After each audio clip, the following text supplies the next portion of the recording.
Wall Street occupiers complain that corporate power is out of control in America. They say corporations are in bed with the federal government.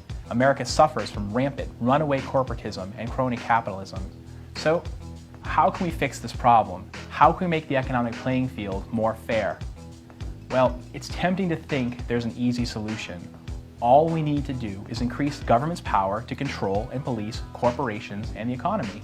The thinking is that government, unlike corporations, is accountable to the people. But that solution might be the very thing causing the problem. When you give government the power to pick winners and losers in the economy, the rich and well-connected will be the winners. Here are 2 reasons why. First, the power to regulate the economy is the same thing as the power to distribute favors. This is because when government agencies have the power to regulate industries, grant subsidies, or otherwise control the rules of the economic game, their decisions have huge financial repercussions on the groups involved. So corporations have a massive incentive to try to influence how that power gets used. The more the corporation has at stake, the more it will spend to gain control through lobbying, campaign contributions, political appointments, and other means. Pick any sector: finance, agriculture, healthcare, automotive manufacturing, or countless others. You can bet that the regulations currently in place were influenced by, sometimes even partially written by, one or more of the corporations they regulate. Second, regulations hurt small businesses more than they hurt big businesses. So more regulations means we end up with more big businesses. And this isn't just because of the lobbying big businesses do.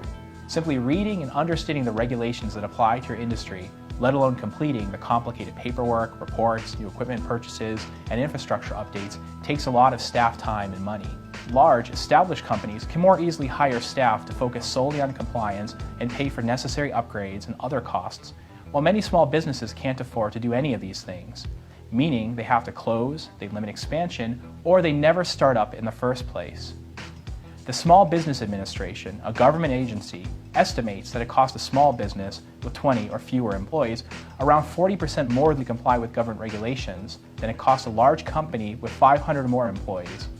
So, extensive government regulation, by its very nature, encourages the success of larger and larger companies, while hurting existing small businesses and discouraging the start of new ones.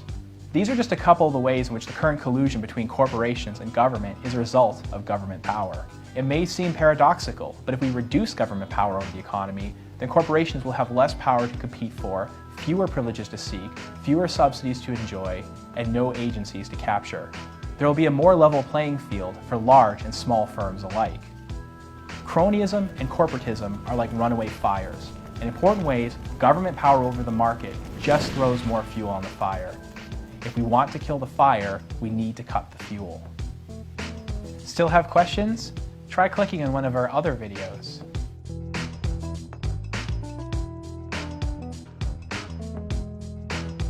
If you'd like to do more than just watch videos, click on the link for more student opportunities and other resources.